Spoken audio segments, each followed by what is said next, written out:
there, this is your part 3 of lecture 1. So what we are going to see today is summary statistics. Okay, so what are the learning outcomes?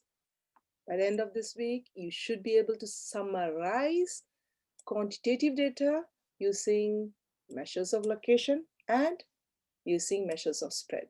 You should be able to study the impact of a change in value in the data set on the measures of location and spread. Okay, that is if I change a value in the data set, or if there is a change in value in the data set, you should be able to study the impact of it on the measures of location and measures of spread. Okay, so before we start, what did we do in the last part? We saw that a quantitative data, be it a discrete data or a continuous data, you can represent it or summarize it using a frequency table or grouped frequency table. Yeah. And why do you do that? So that you can present this data in a more ordered and compact form. Yeah. So that helps you to study the data easily. Okay. Okay. A much better way and to further understand the statistics, further understand the data, is to use summary statistics. Okay. So what are these summary statistics? They are sometimes also called descriptive statistics in some books. They are both the same. Yeah. So what are these summary statistics? Yeah. The summary statistics helps you to identify where the data is centered. Okay. The summary statistics, which helps you to understand where the data is centered, is called measures of location. That is where the data is located, centered. Okay. And there are 3 types of measures of location: mode, median, and mean. The second thing is to understand how the data is spread, and it's called measures of spread. That is how the data is distributed about the center of the data. That is called measures of spread. Again, we have range, variation, and standard deviation as measures of spread. There's one more important thing, that is IQR, which is called interquartile region. This is a very important measures of spread, but I'm going to talk about it in the next part because you need to first know what is quartile. Once we get familiar with this term quartile, we'll see what is IQR, because it is the most important measures of, one of the most important measures of spread. Okay, so we're going to see one by one each measures of location, and then we're going to see what are the measures of spread. So first, measures of location. Let's see mode. What is a mode? Mode is the most frequently occurring value in a set of data. That is the data which occurs most frequently. Okay, so let's take the example 1 first, and then we'll see the example 2. Okay, so example 1 was the discrete data. Example 2 was a continuous quantitative data. Okay, so example 1, which data occurs most frequently? That is, which data has the highest frequency? The highest number is 8. So 8 is the highest frequency. So the data here is number of children. The data corresponding to the highest frequency is 2. So the mode is 2. Okay. So the mode is 2 because it has the highest frequency, 8. So the data corresponding to the highest frequency is 8. Now there are some important points to remember about mode. That is, there could be more than one mode. For example, if I say there are 8 houses with 3 children, now I have the highest frequency 8 for two data. Yeah, that is, you have 8 houses with 2 children and 8 houses with 3 children. That means I have 2 modes here. So what are the modes here? The modes are the data corresponding to the highest frequency. So I have 2 and 3 as mode. So I can have more than one mode. Okay. Or there can be no mode at all, because you can have all 1, 1, 1, 1 or 0, 0, 0. There can be no mode at all, or there can be more number of modes. Okay. So basically, if I give you the mode for this data, if I don't show you the data and I just say mode is 2, you don't get any information about the data, okay? So the mode isn't that very useful statistics, okay? The mode is the most frequently occurring value in set of data. Now let's look into the second example, okay? Do you remember this example? Example 2, the cholesterol level of 30 adults, yes? So now what I want you to do is look at this data and write it down on the space given. What is the mode for this set of cholesterol data? Excellent. The mode is 5.7 because 5.7 has the highest frequency, and the data which corresponds to the highest frequency is the mode. Because 5.7, you have, it occurs 3 times, isn't it? 1, the most number of times. That is the mode, isn't it? Okay, very good. Median, the second measures of location. So what is median? The term itself tells you the meaning. Median is the data which is in the middle, center, yeah, median. That means median splits a set of data into 2 equal parts. Median splits the data into 2 equal parts. Once the data has been ordered, it's very important that to find the median, you have to order the data so that you can split the data equally into 2 parts. Okay, so when you are asked to find the median, you first order the data and then split it into 2 equal parts.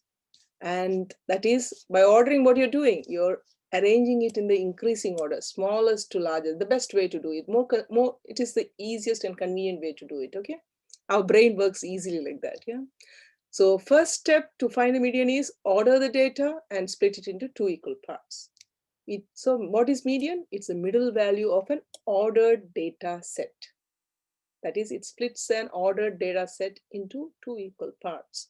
Okay, now if you remember, we had 23 houses, okay? That means we have 23 data here, okay? Let me rub that. We have 23 data here. Okay, 23 values, yeah? So of these 23 scores, values, okay, you can use either term, yeah? 23 values. How are you going to find the center part? You have to split this into 2 parts. So the best way to do is, what I do is, I just see whether it's an odd number of values or even number of values. We have odd number, 23 is an odd number. So 23 is an odd number. I do 23 plus 1 divided by 2 is equal to 24 by 2. So that gives me 12. So that means the median lies in the 12th value. Yeah, the median lies in the 12th value, and the 12th value is 2. Why? So let's see. There are 2 data here, that is 0, 0, 1. There are 5 data here, 1, 1, 1, 1. Then there are 8 data, 2, 2, 2, 2, 2, 2, 2, 2. There are 8 twos, isn't it? 8 houses with 2 children, and so on, okay? So which one is the 12th value? Let me take another color. First value, oh, it's not seen. Okay, you have first value, second value, third value, fourth, fifth, 6, 7, 8, 9, 10, 11, 12. So the 12th value is 2. Yeah, 1, 2, 3, 4, 5, 6, 7, 8, 9, 10, 11, 12. Oh, sorry. 12th value is this, okay?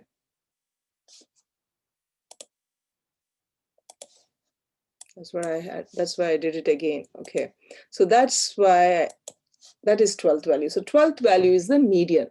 Okay. So if you add 2 plus 5, 7, 7 plus 8 is 15. So 12th value lies here. So that is your median. That is why median is 2. So if you have an even number of data, then the median is the average of the two middle values, okay? So for example, now I have changed it into 24 values, okay? Look at that, I've changed 0 to 1. So now I have 24 houses. So I have 24 values now. So the median will be, now to find the median, what do? I just divide 24 by 2, which is 12. Okay, so what is the median? Can you guess? It will be the average of the two middle values. Can you guess what is the median? Good. It is the average of the 12th and 13th value. What is the 12th and 13th value? 2. So in this case, it is the median is, take the value of the 12, that is 2. 13th is also 2. 2 plus 2 divided by 2, which is 4 by 2, which is 2. The median is 2. Okay. So if the data value is even, 24 is even. So if the data value is, number of data is, not data value, sorry, number of data is even, then you take the average of the two middle values. Okay, good. Now let's see the next one. I want you to find the median for this set of cholesterol data. Okay. Okay. Good. What you have to do is first remember to order the data. Okay. Please order the data and then find the median. I have ordered it for you. Remember, if there is an even number of data values, the median is the average of the two middle values. Okay. Average of the two middles. Now you go. Excellent. Then the median is the average of the middle two values. What are the two middle values? 5.4.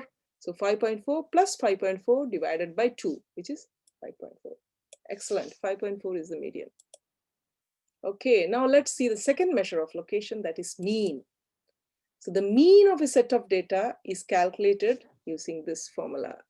You all know what is a mean. Mean is the sum of all the data values divided by the number of values. Yeah. So you would have seen the symbol sigma in arithmetic progression and geometric progression sequence when you were learning arithmetic and geometric series. Yeah. Sigma is nothing but sum. Yes. So x1 plus x2 plus x3. If x1, x2, x3 are n data values, then the sum of all these divided by the total number of data will give you the mean. Look at the symbol I'm using for mean, x bar. X bar is the symbol for mean. Please get familiarized with these symbols. So what is mean? Add all the individual values together and then divide by the number of data values. So that's mean, okay? So sigma x, don't get confused between this sigma and this sigma. This sigma is the sum, okay? That is the sum, which you have seen in series when you were learning sequence and series, yeah? So sigma, yeah? Okay, so for this example one, let's go back to the example one. I want you to find the mean. How will you find? Good. What will you do? You will, x bar is equal to, how many houses have, two houses are 0 family. So 0 plus 0 plus 1 plus 1 plus 1. 5 times you have to go because there are 5 houses with 1. Yeah. 1. There are 8 houses with 2. So plus 2 plus 2, 8 times. But what is repeated addition? Repeated addition is nothing but multiplication. So you just 0 times 2, then 5 times 1 because you're adding 1 5 times. 2 times 8 because you're adding 2 8 times. 3 times 4 because you're adding 4 times. 3 4 times. Yeah, 3 plus 3 plus 3 plus 3 plus, because it is a repeated addition. Repeated addition is multiplication. Then you have 3 houses with 4 children. So 4 plus 4 plus 4, which is 3 times 4, plus 5 is 0. So 5 times 0 is 0, plus 6 times 1. Okay. Divided by the number of houses. The number of houses was 23.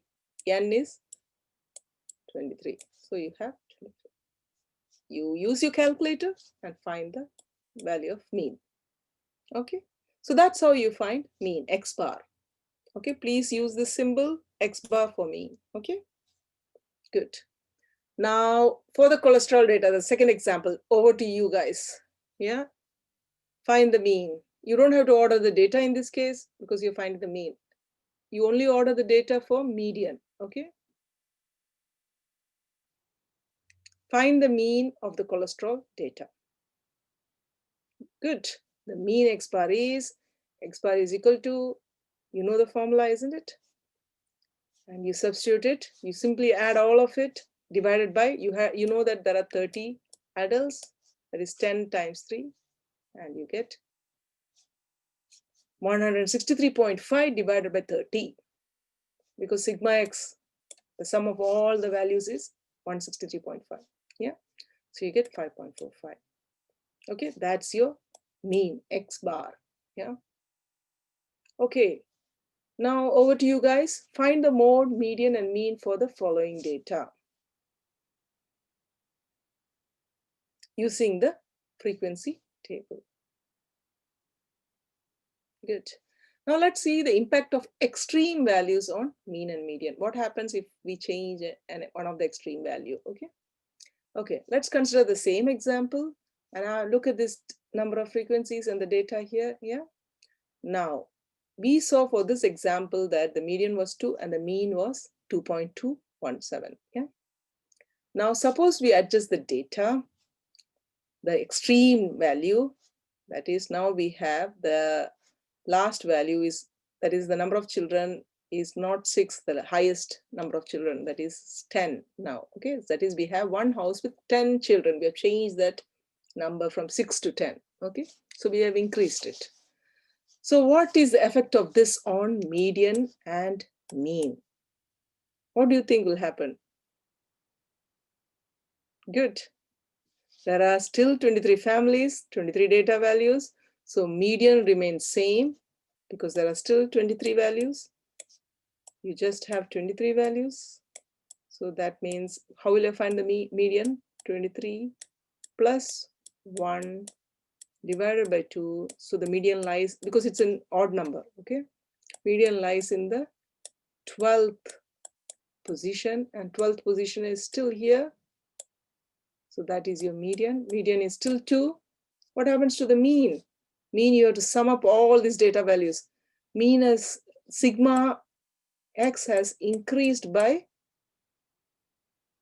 4. Okay. Yeah. So what will happen to the mean? What is the mean? Good. Mean is 2.39. Mean has increased because sigma x has increased. N remains the same. Yeah. So that means median is less affected by extreme values. Okay. So if you decrease it, mean will decrease the extreme value. Yeah. Median will remain the same. It depends on the case, but mean will decrease. Okay. So, okay. So now we have seen how to summarize a quantitative data using measures of location. Now let's see how to summarize a quantitative data using range, variance, and standard deviation. Okay. Interquartile, I will do it in the next part. Okay. Range. Range, as the term represents, it's a range of values. Okay. So what is it? Range is nothing but largest value minus smallest value. So here the largest value is 6 and the smallest value is 0. So the range lies between 6 and 0. Okay, the number of children lies between 6 and 0. So the range is 6 minus 0 is 6. Okay. So for the cholesterol data, what is the range? Can you please calculate? You find the highest value, 7.2, and the smallest value is 3.4. Find the difference, and that is your range. Yeah, good. So range is 7.2 minus 3.4, which is 3.8. Okay. Now the problem with range, yeah, there is a big limitation of using range. Let me give you a simple example, okay? If I have two groups, group 1 and group 2, and here I'm showing you the marks, it's an example, okay? Marks scored in maths for out of 10, okay? So I have two groups who have taken a test and they have scored some marks out of 10. And look at that, group 1, 4 students have scored 5, 4 students have scored 6 out of 10, 4 students have scored 7 out of 10, 4 students have scored 8 out of 10, 4 students have scored 9 out of 10. But look at this here. 5 students, one student scored 5 out of 10, 2 students scored 7 out of 10, 11 students scored 8 out of 10, and 6 students scored 9 out of 10, okay? So there is a difference here, yeah? But what is the range for group 1? Range is, what is the highest value? 9.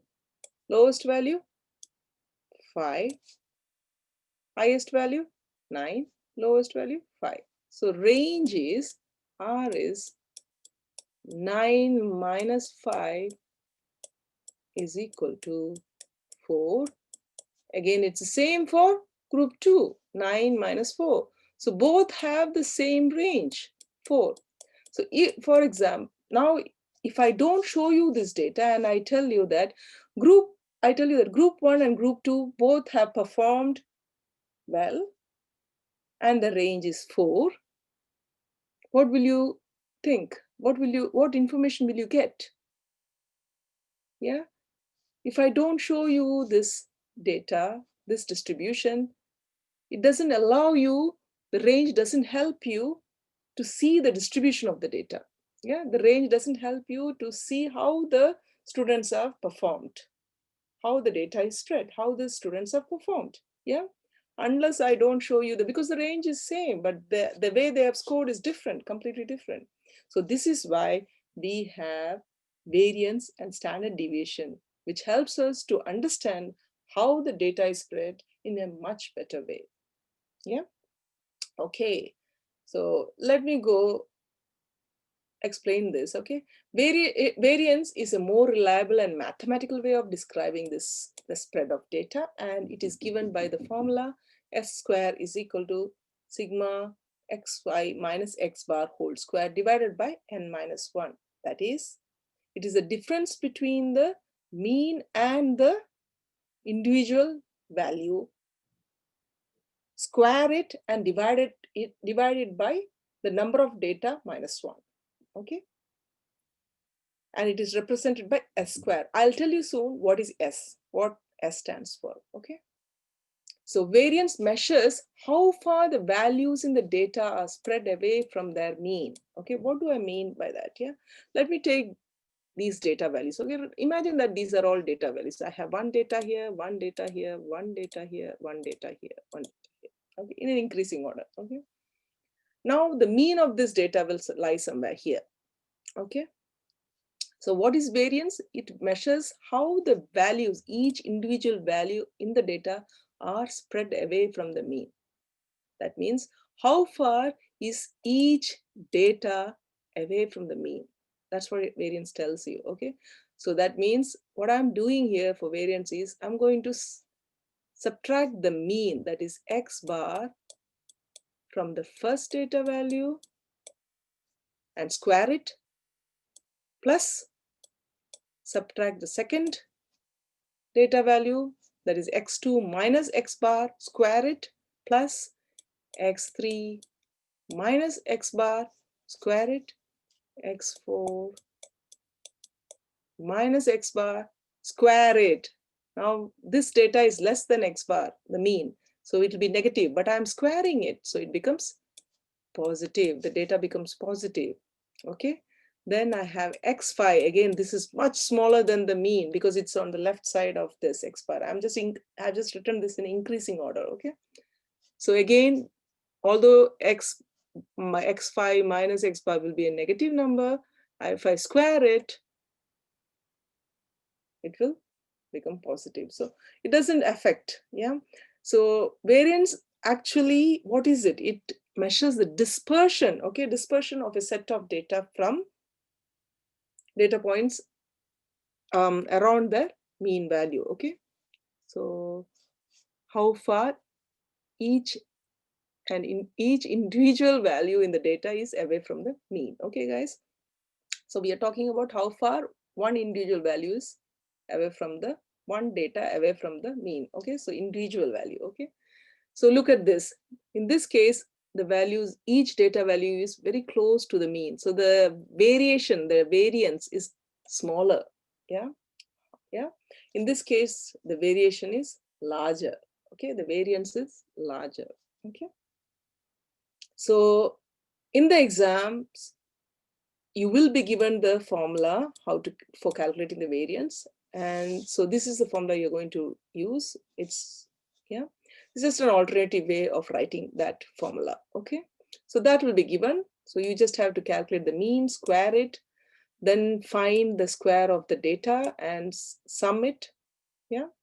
Then you will know the number of data, then substitute in this formula and calculate the variance. In seminar, we'll do some problems on it to understand it better. Okay. This is the version which will be given in the exam. Okay, guys. Okay, now let's do one example now and see how to calculate it. Okay.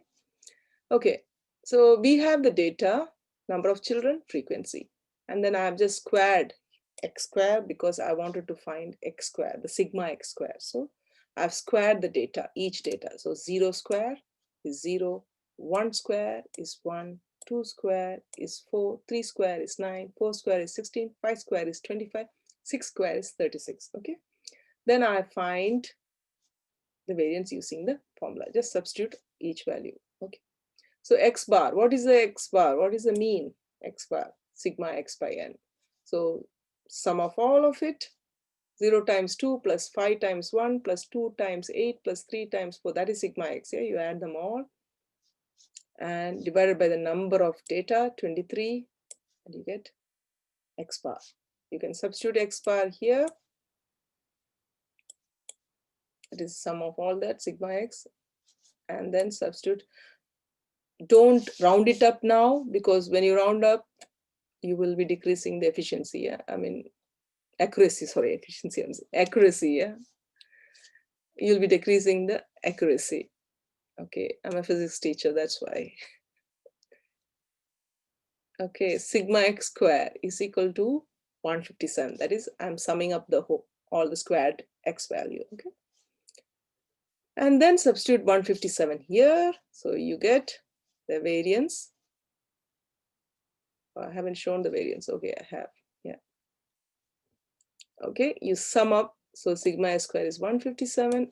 23 minus 21 minus 1 is 22, minus 23 by 22 times the mean. See, look, I haven't simplified it, yeah? Because if I do that, if I don't use all the decimal places, then I may have trouble with accuracy. Okay, so please do not round it until you come to the end of the problem. Okay, don't round it. Okay, please don't round it. You will see that, yeah, when you round it in between, the value may be larger or something. Yeah. Okay, so that's how you calculate. Now for the cholesterol data, I want you to find the variance of this. Okay, so I have given you sigma x and I have given you sigma x squared. Now I want you to use this formula and find the variance. Okay, good. Okay, so that's the variance. Okay, now the most important thing, standard deviation. Standard deviation is a measure of how spread a group of numbers in a given set of data is from the mean of the data. Okay, that is the difference between There is a difference between standard deviation and variance, but they're related because standard deviation is the positive square root of the variance. It's given by the formula. It is just, that is why I said we'll see that S, yeah? S square is the variance, and S is the standard deviation. It's the square root of the variance, okay? So what is it? Standard deviation is how spread a group of numbers is from the mean of data. Let me give you a simple example, okay? I have two groups here, group 1 and group 2. I am measuring the heights of the boys in group 1 and I am measuring the heights of the boys in group 2, okay? Now look at that. Group 1, look at the variation here. The variance, they all have the height very close to the mean height, yeah? If I take the mean of their height, they have the height close to the mean height, yeah? That means the variation is less, okay? And here, they have a good variation, yeah? They differ in the height, yeah? The variation is large, yeah? So standard deviation is a measure of how spread a group of number is from the mean data. So from the mean of these, if I take this group, the standard deviation for this group will be smaller than when you consider for this group, isn't it? Because they have a large variation, yeah?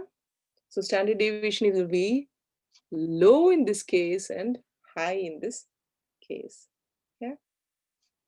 Okay, so in this distribution, yeah? So that is the difference between standard deviation. Standard deviation is a measure of variance was for an individual data from the mean. Standard deviation is for a group of numbers from the mean, yeah? Okay, that is the difference between standard deviation and variance. We'll work more on more good examples in seminar, okay? Okay, how do you find the standard deviation? Just take the square root of variance. The formula will be given to you in the exam. You just have to substitute carefully and find the standard deviation value. Okay, so for this example, I've shown you how to do it. Please do not round it up in between the calculation, only do it towards the end. Okay, so just substitute all the values and then find the standard deviation. This is the variance now. Just take what is standard deviation? Will be the square root of 1.9996.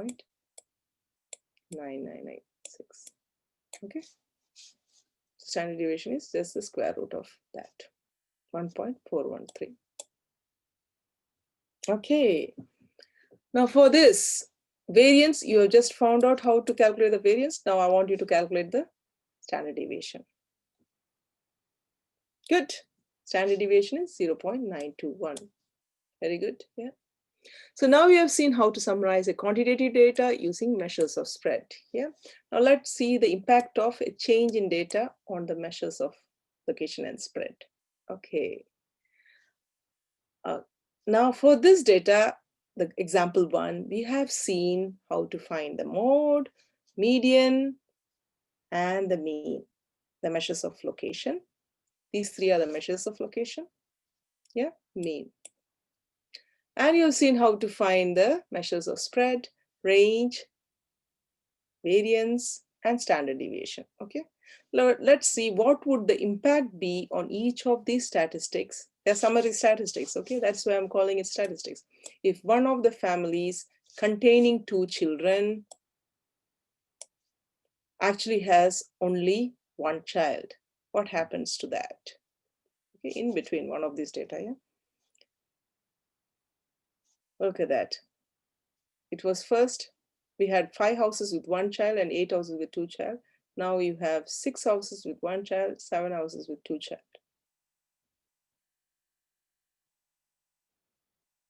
Okay. What is the impact on the measures of location and measures of spread? Why don't you calculate that? Very good. So the mode remains unchanged, isn't it? Still the highest number is, okay, I haven't changed it, 6, 7, yeah. Let me make it 7.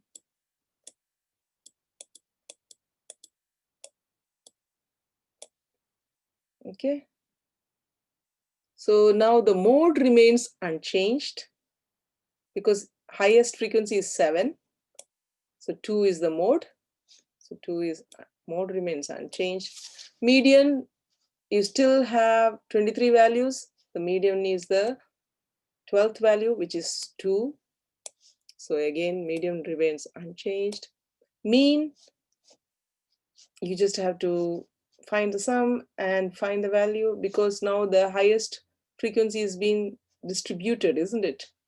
So this has become 7 now. So the mean has reduced. Yeah, the mean has reduced, which is 2.174. Range remains unchanged because the smallest value and the largest value is same. Yeah, so it's still going to be 6 minus 0 is 6. Yeah, standard deviation is increased. Why? As you can see, the spread has increased. Initially you had 0, less number of one family, and then 2, it's something like that. But now you have increased the family width and decreased the spread has, yeah. So the spread has, the standard deviation has increased. Yeah, the spread has increased. Okay. So that is how you study the impact on mean and standard deviation. I will go through it with much beautiful examples in the seminar to understand this, because this is a very important exam. This is one of my favorite question in the exam. Like, what is the impact of increasing the extreme value in a set of data or changing the values in the data? Okay, that's all for now, guys. We have seen the impact of a change in data value, both extreme and in between, yeah, on the measures of location spread, yeah. Okay, so next part, we're going to see the quartiles, okay.